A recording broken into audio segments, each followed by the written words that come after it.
Hey everybody, welcome to Mad Backyard. Today we're going to be smoking a beef brisket on our PIT BOSS Pellet Grill. First we'll show you how to pick out the best brisket for smoking, trim the fat, and season it up. Then we'll share some tips for cooking a brisket on a pellet grill to keep it from burning or drying out. Finally, we'll show you how we wrap, rest, and slice the brisket so that you get perfect, tender beef every time.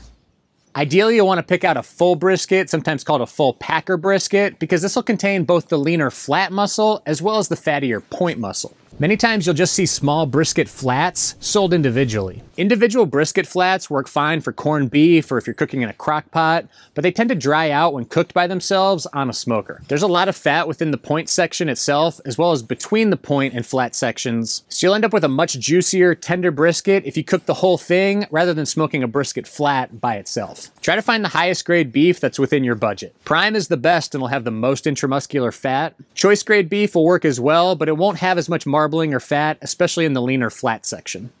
Once you got the brisket out of the vacuum pack, I like to start with it meat side up. That's the side with less fat on it. This is the meat side right here, and then this is the fat side. So we're gonna start with the meat side up. Get yourself a good fillet knife or boning knife. I'll put a link to this one I use down below. It just makes cutting the fat off a lot easier and you won't risk tearing up your brisket. We're gonna start with some of this thick, hard fat that's on the side here. This kind of fat will never, well, it's not gonna render when we cook it, and it's just gonna end up rubbery and unappetizing. So we wanna get this type of fat off. That intramuscular fat down here, that's what we really want to see when we're picking out our brisket. That's the fat that's gonna make it juicy and keep it tender, but this fat on the outside, that's what we wanna get rid of.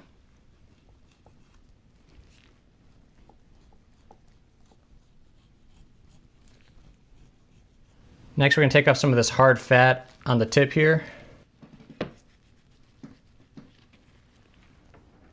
And then the fat on the meat side right here, we're gonna do our best to get kind of the big pieces that are sticking up, these big hard pieces off, but I'm not gonna go crazy trying to get every little bit of fat. This will render. It's softer fat that's a little thinner and it'll render out, but these big kind of scraggy pieces that are hanging off, we wanna go ahead and get those off.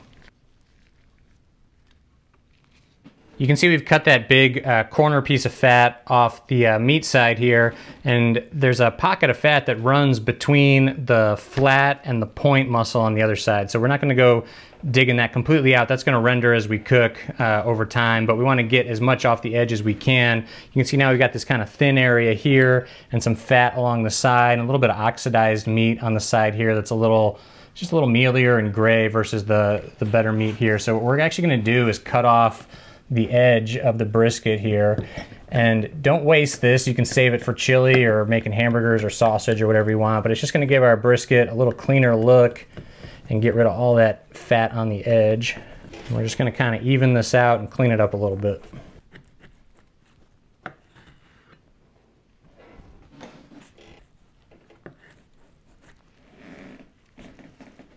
So we've taken care of the thick side of the meat side. Now we're gonna go ahead and look at the thin side of the meat side. You can see that this side is thinner than this side now. This is gonna cook a lot faster and dry out and possibly burn before this side really cooks. So what we wanna do is, again, kind of trim this. You want it, you know, thicker than probably a finger or maybe 2 fingers. It's gonna be thinner than this side, which is fine, but you don't want it necessarily this thin. So again, don't waste this meat. You're gonna use it for chili or whatever you wanna make with it, hamburgers. So I'm gonna just kind of round out the side here and just take that corner off.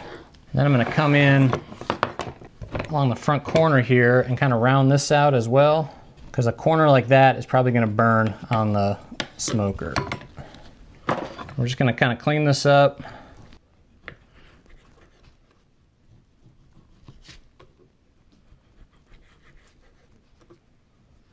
And you'll see people online and in videos get even more aggressive than this and take off even more of the brisket. You know, if you're not doing competitions or anything like that, if you're just making it for yourself and your friends and family, it's fine like this. You've got it nice and thick now. It's thicker than our finger.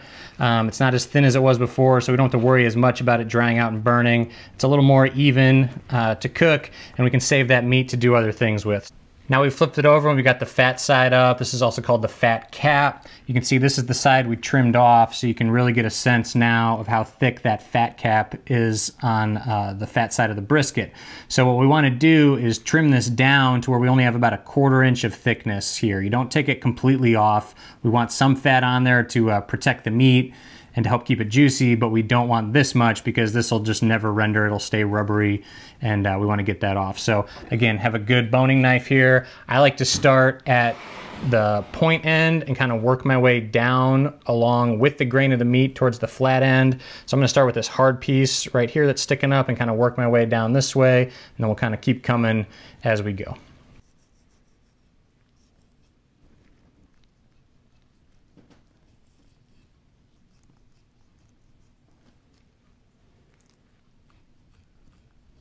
Few tricks as you're trimming. If you are cutting and you get a bald spot where you see a lot of pink coming through from the meat, that's okay, it happens.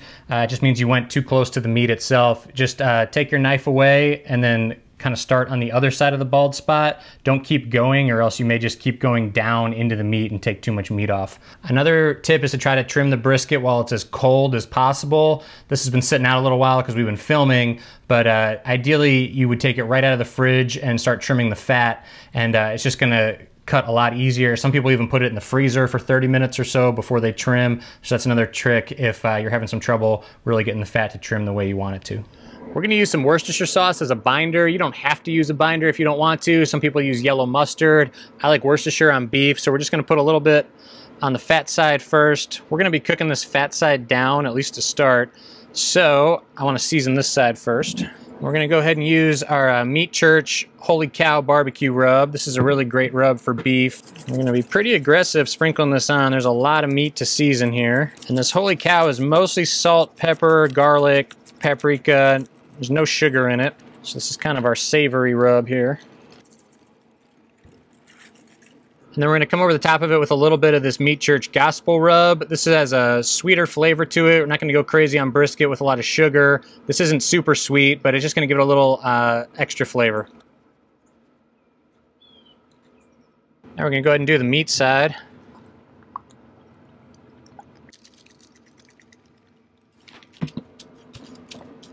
We want to let the rub set on the brisket for about 30 minutes at least before we put it on the smoker. This will help draw out some moisture and make a nice paste on the outside that's going to help absorb more smoke flavor once it goes on. You can even trim and season your brisket the day before you start smoking it. This will not only save you some time the day of the cook, but also give the seasoning plenty of time to work its way into the meat. For our beef brisket, we'll be using these almond Cabernet pellets from Naughty Wood. We used them recently on our smoked chuck roast and really like the flavor with beef.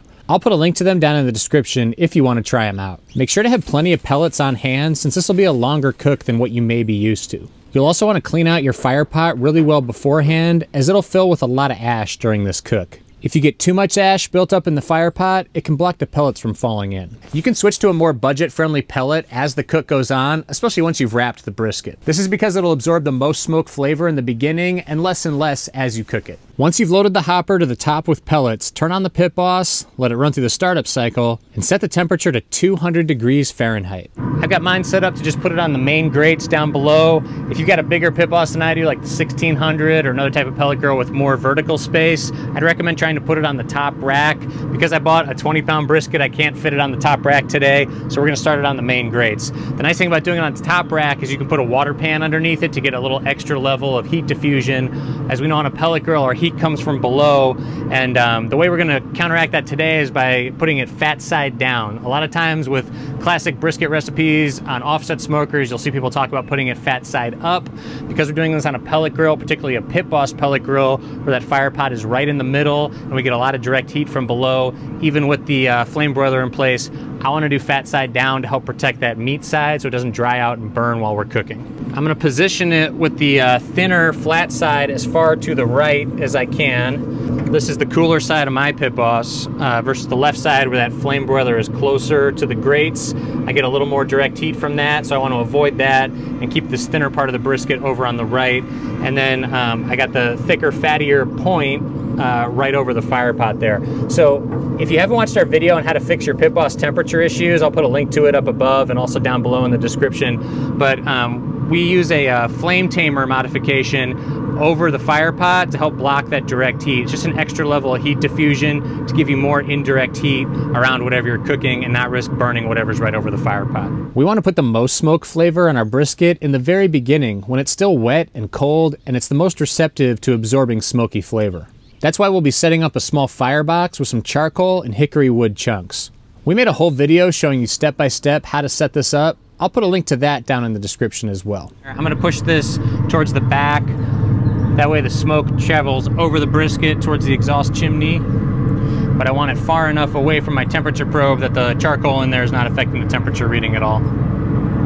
Let's talk for a minute about planning how to schedule your brisket cook. In this video, I'm starting the brisket at 8:30 in the morning, knowing that I'm gonna finish very late into the night. You don't want to serve your brisket right when you take it off the smoker. It really needs a very long time to rest in order for more of the collagen and fat to break down, the meat to get tender, and the juices to redistribute throughout the meat.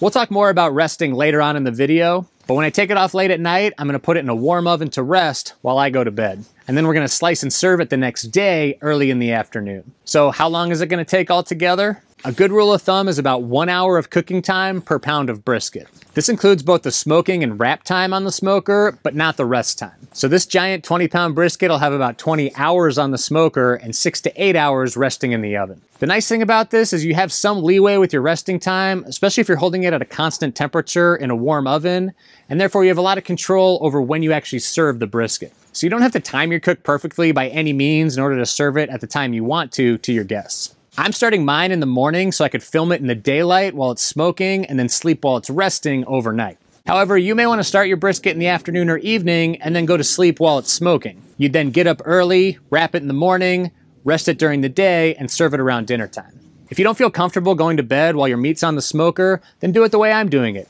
Start it early in the morning, take it off at night, and then rest it in the oven while you're sleeping. Just start with what time you want to serve the brisket and work backwards. First subtracting your rest time, preferably 6 to 8 hours, and then about 1 hour of cooking time per pound on the smoker. This will give you the time that you should ideally put your brisket on. So the brisket's been on the smoker for about 4 hours now. I went ahead and put our wireless probe thermometer, our meter thermometer in here too. It's still pretty early to worry about internal temperature, but I just wanted to show you guys kind of how it works. It's reading 116 internally right now. It also reads the ambient temperature. In the beginning, I'm not too worried about what the ambient temperature says. When the meat's still kind of early on in the cook, it creates kind of like a cool bubble of air around it. So a lot of times you'll get a much lower temperature than what it's really cooking at earlier in the cook. This will start to come up to normalize a little more as the cook goes on. So anyway, I just got that in to kind of see where we are. I might spray it a little bit with some apple cider vinegar and water if it starts to look dry. Just want to watch the top here and just keep an eye on it. And if it does start to dry out, we'll spray it a little bit, but really nothing much to do here. I like to spray the brisket with a mixture of half apple cider vinegar and half water. You can use beef broth or even just straight water, but I like adding a little bit of acidity with the apple cider vinegar. I went ahead and turned our temperature up to 220 degrees. As the brisket starts getting a little warmer, it's okay to bring the temperature up a little further. So we started at 200, now we're at 220 degrees, and we're gonna let it run there for a little while. We're at about the 7-hour mark for our brisket. I went ahead and actually flipped it over. And I recommend when you guys are moving your brisket around inside your pellet grill or smoker, Pit Boss, use food-safe nitrile gloves with cloth liners underneath them. It just makes it a lot easier. You protect your hands with the cloth liner. It's a lot easier than trying to use a spatula or something to try to move the brisket around or risk burning your fingertips. So now we've got the fat side up, and I know I said before we wanted to keep it fat side down to help protect the meat side of the brisket, but as we get further along in the cook, there's more fat rendering, okay? And this is getting juicier down here. Fat starts to render in the 130 degree range, and if we look at our meter thermometer, we're actually up to 147 internally. So as that fat starts to render a little more inside the brisket, I'm less concerned about that meat on the bottom drying out. I think there's also something to be said for flipping it partway through the cook. If the meat side is always face up, in my opinion, you know, you've got juices and other things that are just falling down with gravity, and that side can really dry out on top. I think it's good to kind of flip if you're able to. Now, I added a little more rub to the top a little while ago when I flipped it, so that's going to start to set in. This bark is definitely not where I want it yet, okay? We want a darker color on here. We want this fat to not be so rubbery. We want it to kind of give from our finger like butter when we push on it. So this still needs a little while to set up on here. We're just gonna keep letting it go. I'm gonna turn the temperature up once again. We've been at 220, I'm gonna turn it up to 240 degrees now. As the brisket comes along, like I said, we are a little safer kind of moving the temperature up and getting things moving along here. The other thing you'll see is there's some fat pooling in a little depression spot here on the flat. This is okay for a little while, but if it sits too long, it can kind of wash away your bark. So you can tip the brisket up to kind of drain that off and let it dry out right there, and keep your bark getting nice and well formed. If you have a small depression on the flat that's collecting juices and washing away your bark, you can use a small rolled up ball of aluminum foil to tip the brisket and help that area drain off. The next stage we're gonna plan for is wrapping the brisket. Now, just because your brisket hits a certain temperature, 150, 160, 170, etc., or if it's hit the stall and really stopped and plateaued and rising in temperature, that doesn't necessarily mean it's time to wrap your brisket. What you really wanna look for is the things I mentioned before: a nice dark color, the fat on the fat side of the brisket really giving when you press on it, and you wanna give the brisket plenty of time to shrink in size so that it loses a lot of the water content before you wrap it. So there's no hard and fast rule about how long you smoke before you wrap it, or this many hours if it weighs this much. So we're gonna let this one go for a little while. I can't tell you exactly how much longer it's gonna take until we wrap, but we're gonna keep an eye on it and kind of see how it progresses, and we'll go from there. Brisket's now been on 9 hours. I'm gonna take this out, take a look at it. Still not quite as dark as I want it to be yet, and the fat on the top is still pretty rubbery. It's not giving yet. The bottom I want to protect a little more. So now that the brisket's shrunk down, I'm going to put it on this wire rack baking sheet combo here. I'll put a link to this down below. These are great for resting steaks or putting chicken wings on after you cook them. You can check out our videos on those, but I'm going to use it in this case just to give our brisket a little more heat diffusion from the bottom, just to protect that bottom side, that meat side that doesn't have as much fat, from getting too dried out. So just giving us another layer of protection here, a little more airspace to let it keep getting cooked, but without drying out necessarily. All right, guys, we're about 13 hours in. Our meter is showing that we're at 161 internally. And we've been running at 240. I just bumped it up to 250 actually. And take a look at our bark here. You can see how much fat's rendered on the outside. It's giving a lot more than it was before. It's still a little rubbery to feel like it's ready to wrap just yet. You can see the bottom is staying nice and juicy. We worry about this kind of drying out on the smoker. Having this wire rack on a pellet grill like this really helps kind of give you that extra barrier of heat there. So our juice is coming down, the fat's rendering, it's basting the meat, it's doing everything we want. So I'm not worried about having this meat side down. It's staying exactly how we want it. So I'm just gonna do a quick temperature check in a couple other areas. So fat starts to render around 130, 135 degrees. So the fat's been rendering for a while. By rendering, I just mean kind of melting and getting soft. Collagen, which is more connective tissue in between the muscle fibers, starts to soften and melt at around 160 degrees. So I'm already feeling, when I put my temperature probe in here, it's giving more than it did like an hour or two ago. Just because it's starting to hit that 160 degree level and things are starting to loosen up a little more. You can see kind of this thinner area of the flat is cooking a little faster than the thicker area with the point. Since I'm anticipating about another hour until we wrap the brisket, I'm gonna get some of this Wagyu beef tallow on the smoker to melt as well. This stuff comes shelf stable, comes as a solid, kind of like Crisco. I'm just gonna take a spoonful or two and I'm gonna put it in this aluminum pan here. For now, I'm just gonna get it on smoker so it can start heating up and melting down for us while the brisket finishes cooking.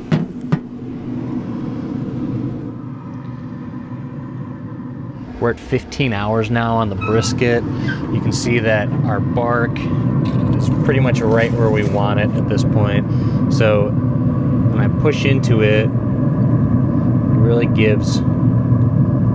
Okay. So it's not as rubbery anymore. It's really kind of giving to our push here. You can see that this fat is getting a nice color on it. It's getting nice and soft. And That's really what we want on our bark, okay? It's completely set up. As far as temperature, just to give you an idea where we are, about 170s, okay? Kind of up in the point here, up in the mid 170s. 174 there. So we're going to be using butcher paper to wrap. I like using butcher paper on beef rather than aluminum foil. It just helps a little more of the steam escape and helps the bark stay a little more crusty and less steamy and pot roasty. So we're going to be using butcher paper. Make sure you get the kind like I'm using today that doesn't have any wax on it. It's just pure paper. It's food grade butcher paper. This is 24 inch. You get the 24 or 18 inch, whatever you want. But I've got 2 pieces here overlapped. I'm leaving my brisket on to the last possible second when I'm ready so it doesn't get too cold while I'm setting all this up. Still got my spray bottle of apple cider vinegar and water. I'm going to go ahead and spray the paper here. It's just going to help make the paper a little more pliable, easier to work with. All right, then we're going to go ahead and get our brisket.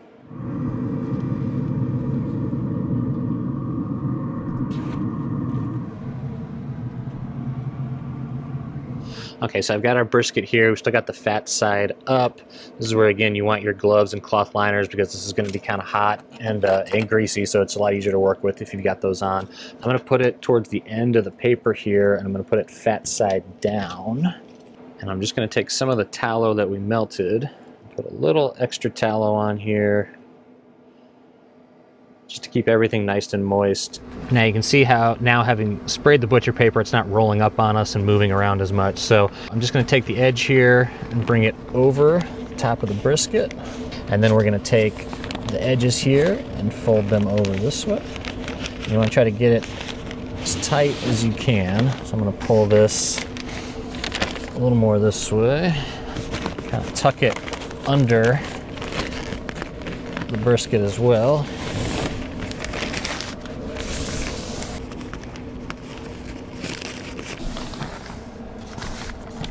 Okay, and then we're going to flip it forward. So I'm going to take these corners and kind of tuck them under one more time here. So I'm going to take this and fold it over once. And we'll fold it over one more time, just like that.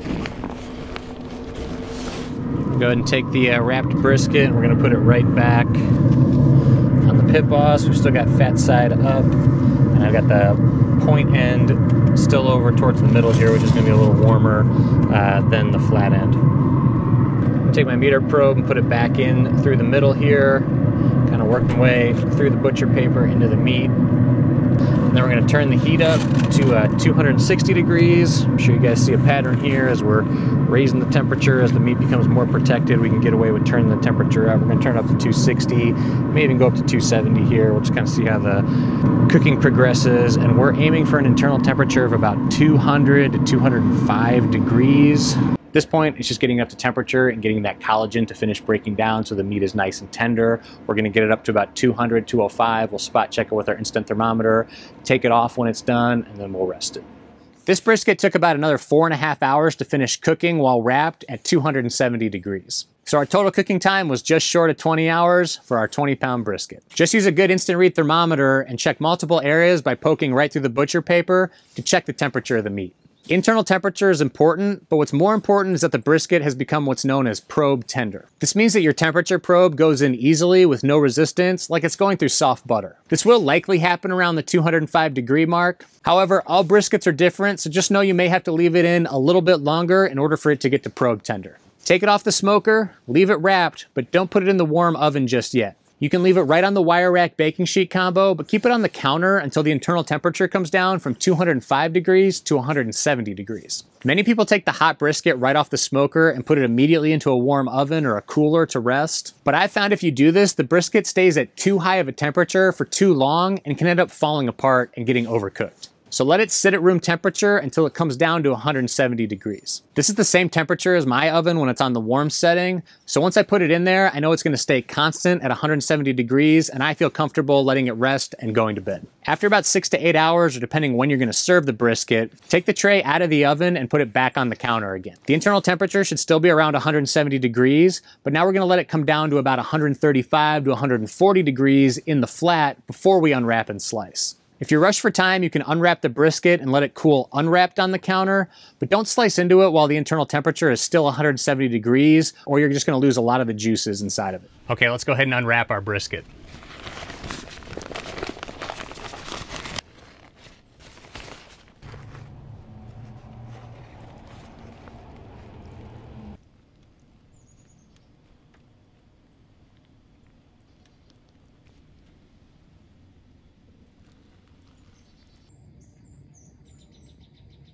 So just to reorient us with the brisket, we're fat side up, and you can see the higher part here is the point.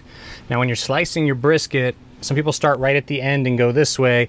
The best pieces of the flat are gonna be closer to the middle where there's more fat and juice and they're a little bigger. So because the flat, we're gonna cut against the grain this way, but then the point, the grain actually runs the other way, so we're gonna turn it and cut this way when we do the point. So we're gonna come right down the middle here. And just don't press, let the knife do the work. Make sure you got a good meat slicing knife like this one. And you can see that point muscle on top of our flat there.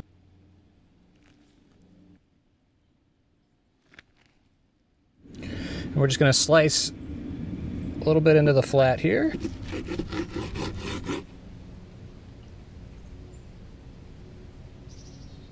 So we got the flat cut off, that's the leaner part of the brisket.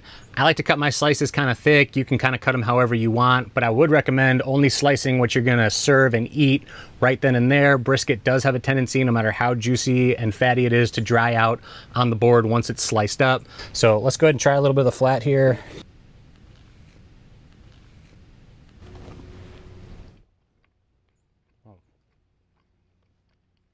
Really good, still just falls apart, especially that slice right in the middle there. We're going to slice into the point now.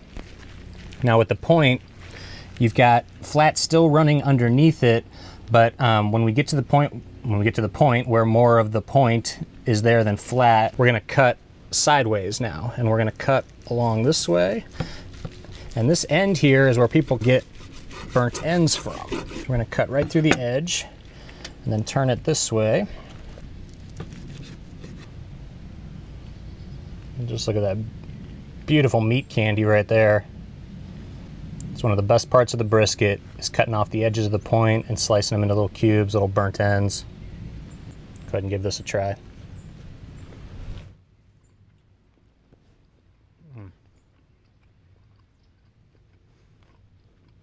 If you guys haven't had brisket like this, you got to do it. You got to try this out. It's like nothing you've had before if you've never done it. So we're going to go ahead and slice into the point a little more.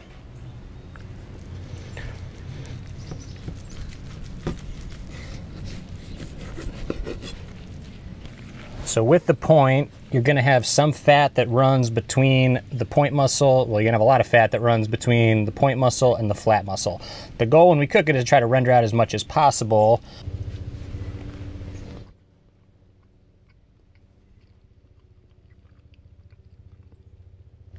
So good. I mean, it falls apart in your mouth in like 5 seconds. You're done. It's unbelievable. Great seasoning from Meat Church. I highly recommend that holy cow rub. It just works great. We did it on our chuck roast video. I'll put a link to that down below too if you want to try it on that. But great on brisket. Good smoke flavor from the extra hickory wood we put on in our firebox, and just juicy and tender by being patient, letting it finish on the smoker, letting it rest a long time, and taking our time before we slice and serve it. I'll put a link to the full step-by-step recipe at madbackyard.com, as well as links to all the products we use today down in the description below.